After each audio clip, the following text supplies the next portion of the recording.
My fiancée let her friends test me with the dinner bill. I left them all there.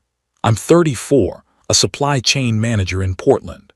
My now ex-fiancée, Lana, 31, works in event marketing. We got engaged 3 months ago after dating for 2 years. I proposed with a 2.3-carat lab-grown emerald-cut diamond.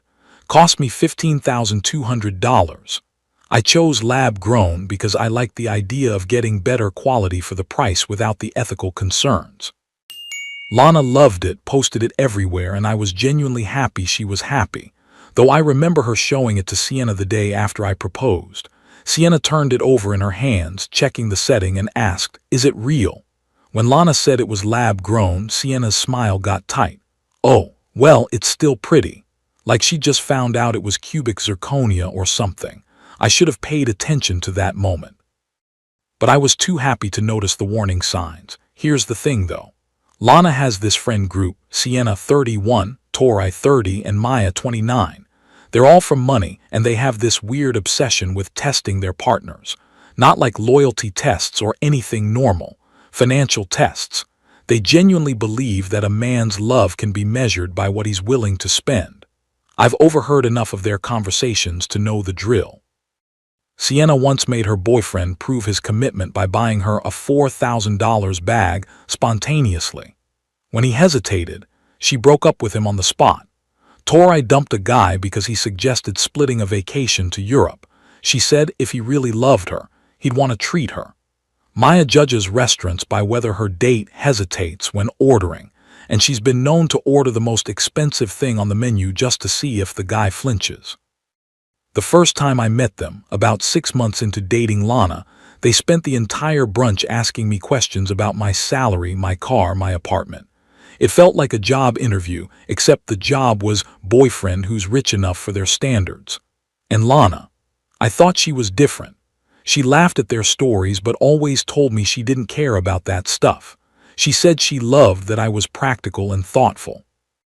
Last Friday night, they planned a celebration dinner for our engagement at Solstice, this upscale place downtown. Lana told me it would be casual, just drinks and appetizers.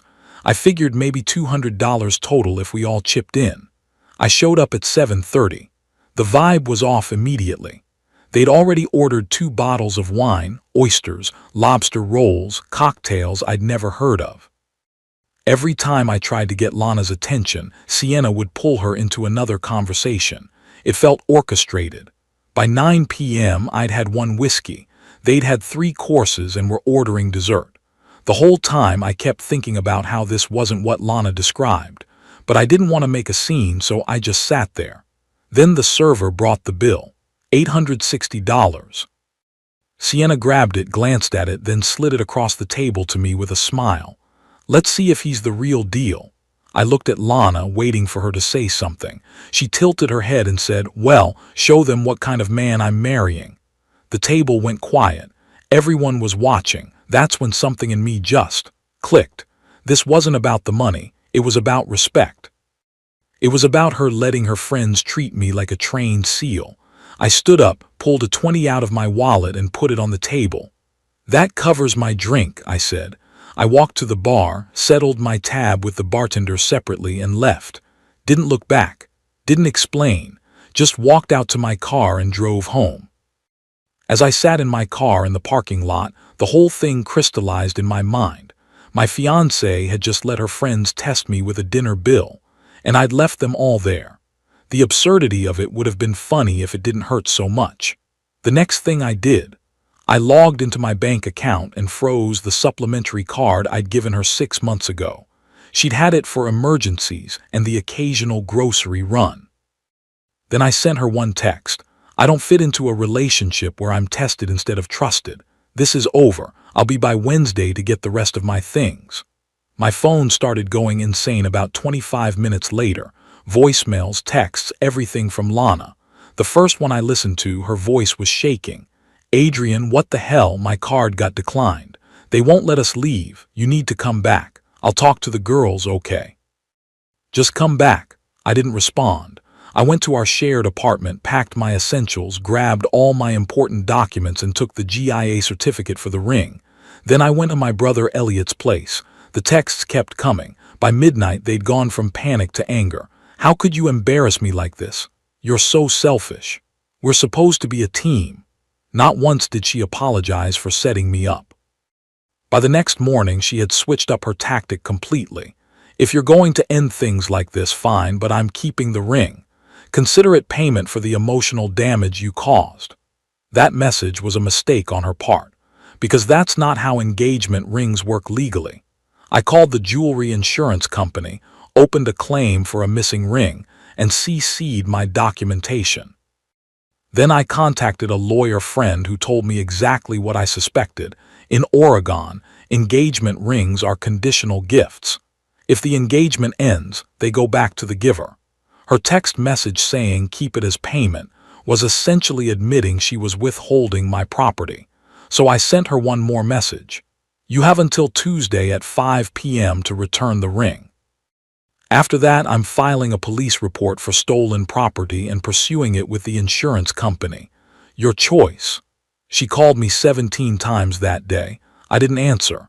I don't even know if I want the ring back at this point. It's not about the money anymore. It's about the principle. She tried to humiliate me, and when that backfired, she tried to steal from me.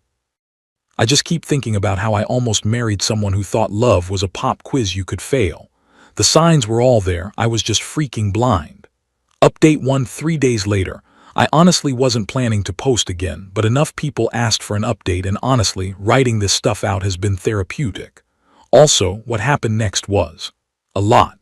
So after I sent that Tuesday 5 p.m. deadline message, things got weird fast. Sunday morning, Lana showed up at Elliot's place. I wasn't even surprised she managed to figure out where I was. I just didn't expect she'd actually have the nerve to show up.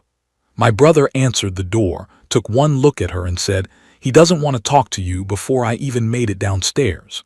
She started crying on the porch. Said she just wanted to explain that it wasn't what I thought, that her friends pressured her. Elliot looked at me and I just shook my head. He closed the door. Here's what I didn't mention in my first post. After I froze her card and sent that message, Lana tried to call the police on me. She told them I'd locked her out of her bank accounts and kicked her out of her home illegally. The cops actually showed up at the apartment Sunday afternoon. Elliot and I were there picking up more of my stuff. 2 officers knocked, asked what was going on. I showed them the lease, my name only. I showed them the bank statements, my account, with a supplementary card I'd voluntarily given her that I had every right to freeze. I explained calmly that we'd broken up, I'd given her notice to collect her belongings, and that I was the legal tenant. They were professional about it. One of them even said, "Sounds like a civil matter, sir. She's free to move out whenever she's ready." Then they left. Lana tried a different approach Monday. She called my mom. Big mistake. My mom is a retired family law attorney. The conversation apparently went like this: "Lana, Adrian is being completely unreasonable. He left me stranded at a restaurant and now he's taking everything. He's calling off our engagement without even talking to me." My mom: "Okay, did you return his ring then?" Lana: "It was a gift. He can't just take it back." My mom: "In Oregon, an engagement ring is a conditional gift. When did you plan to marry him?" Silence. My mom: "That's what I thought. Return his property before this gets legal." Lana hung up on her. By Monday night, I still hadn't heard anything about the ring. So Tuesday morning at 9 a.m., I went to the police station and filed a report. I brought the GIA certificate, the purchase receipt, the insurance policy, and screenshots of her text saying, "Keep it as payment for emotional damage." The officer who took my report was this older guy, probably close to retirement. He read through everything, looked up at me and said, "Son, I've been doing this job for 28 years. This is the first time someone's brought me an evidence packet for a stolen engagement ring that looks like a legal brief." Then he grinned. "But it's all here. We'll reach out to her." At 2 p.m. Tuesday, I got a call from an unknown number. It was Lana's father, Mr. Collins. "Adrian, this is Richard Collins. I think we need to talk." I knew Lana's dad reasonably well. We'd had dinner with her parents maybe a dozen times over the 2 years we dated. He was always cordial but measured. Ran some kind of investment advisory firm. We'd never really connected beyond surface-level conversation, but he'd seemed pleased enough when I asked for his blessing before proposing. "Mr. Collins," I said, "I appreciate the call, but unless it's about the ring, I don't have much to say." "It's about the ring, and about what my daughter's friends convinced her to do." That got my attention. He said he'd gotten a call from the police that afternoon informing him his daughter was named in a theft report for a $15,000 piece of jewelry. He'd immediately called Lana, who apparently broke down and told him everything.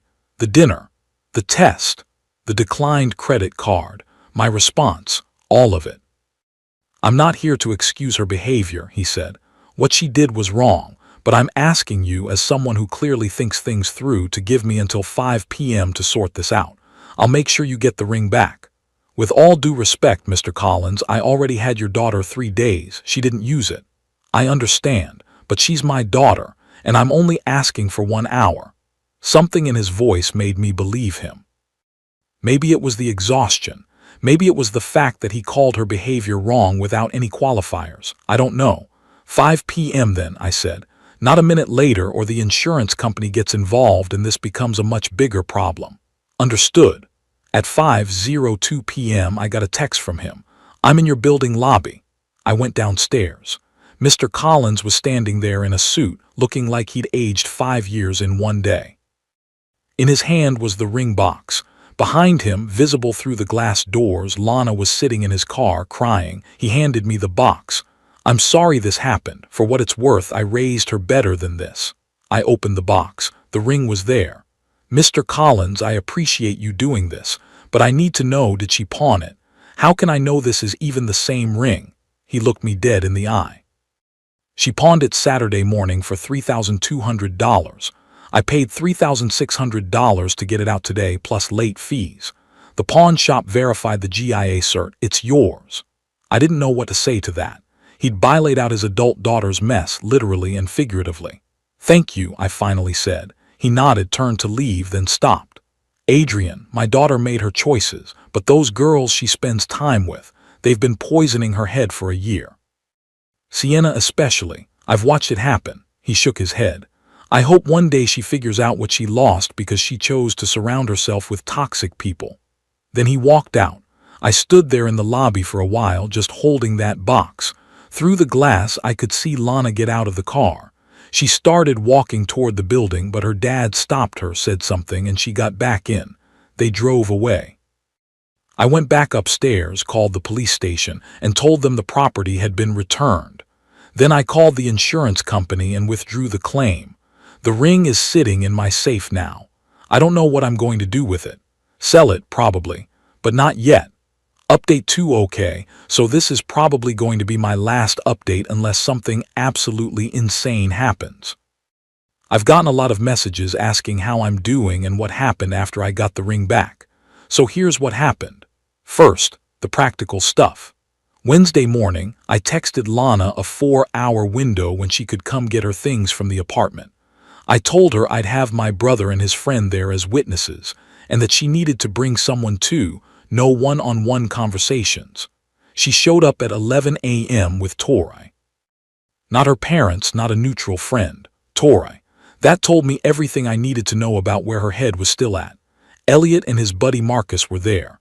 Marcus is a big guy, former college linebacker, but he's gentle as they come.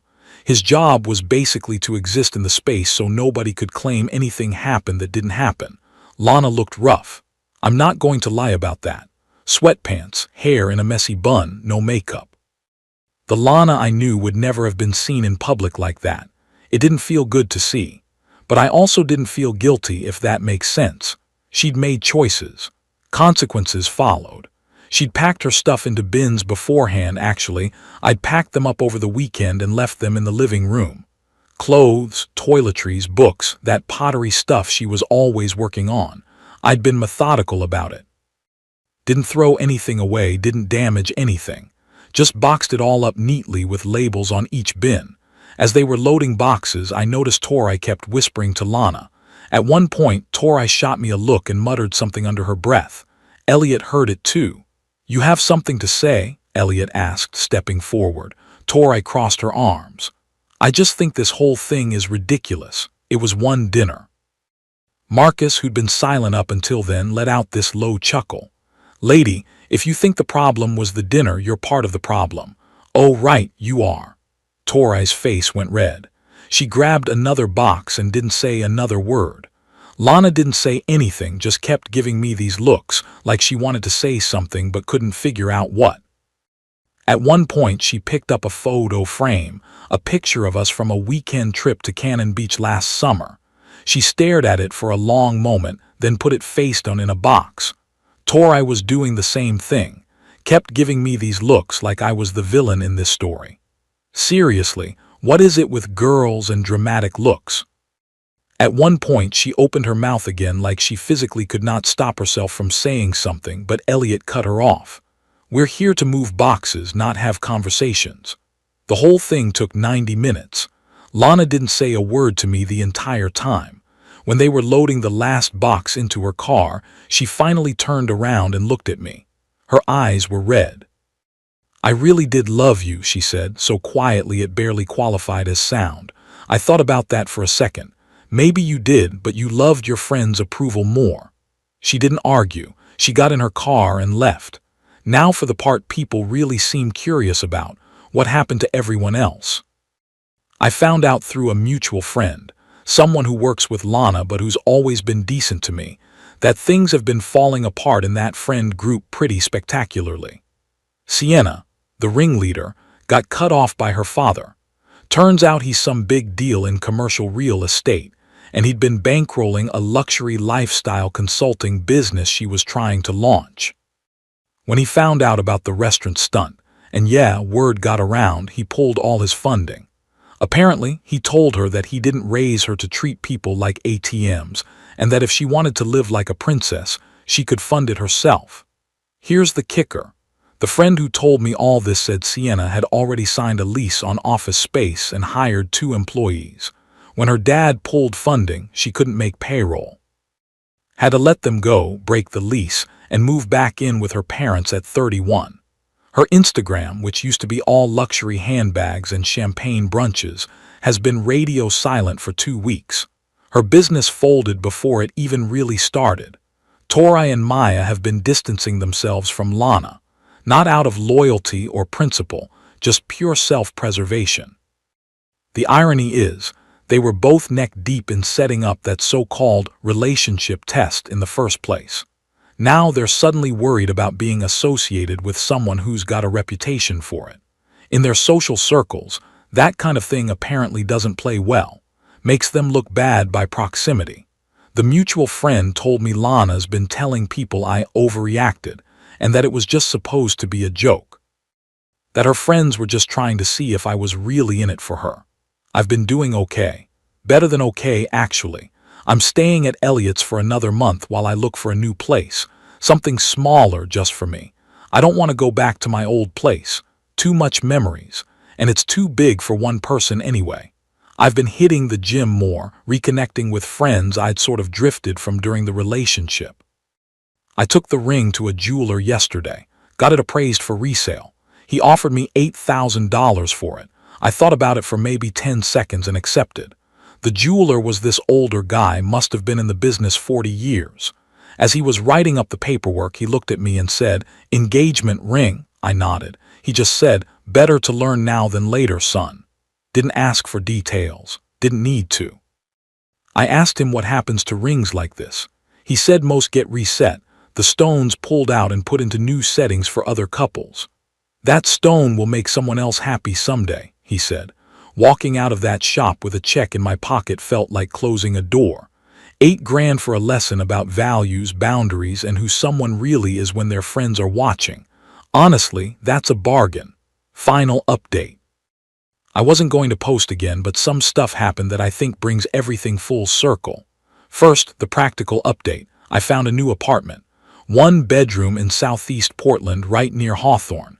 Signed the lease last week, moved in this past weekend. Elliot helped me move along with a couple guys from work. We ordered pizza, drank beer, and assembled furniture badly.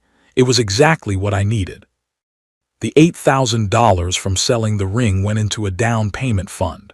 I'm thinking maybe in a year or two I'll look at buying a small house. Work's been good. My boss pulled me aside 2 weeks ago and asked if everything was okay. Apparently, I'd seemed distracted before the breakup, and now I seemed focused again. I didn't give him details, just said I'd ended a relationship that wasn't working. He nodded and told me he'd gone through something similar in his 30s. Sometimes the trash takes itself out, he said. I've started dating a little. Nothing serious, but it's been nice. Went on a coffee date with a high school teacher I met through a friend. When the barista brought our total, she immediately reached for her wallet. I offered to cover it, but she insisted, so we split it. It felt refreshingly uncomplicated. Now for the part people asked about. 2 weeks ago, I got a message request on Instagram from Maya, one of Lana's friends. I didn't expect it. It was an apology, a real one. She said she'd been doing a lot of thinking about the dinner, about how they treated me, about the whole culture of their friend group. She said she was embarrassed and ashamed. She didn't make excuses, just sincere apology. I didn't respond. Not because I was holding a grudge, but because I genuinely didn't have anything to say to her. Her apology was for her conscience, not for my benefit. Then last week I ran into Lana's mom, Mrs. Collins, at New Seasons. We'd always gotten along fine. She was nice, if a bit formal. She walked over to me in the produce section. "Adrian, how are you?"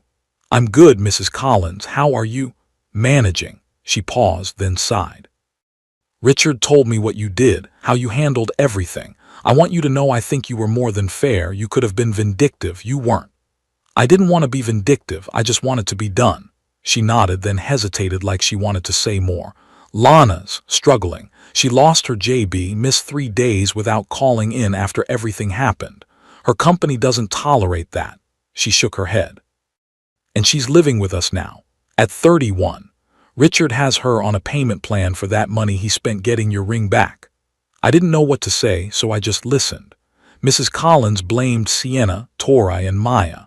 Said they'd poisoned Lana's head for over a year, made her think love was something you prove with money.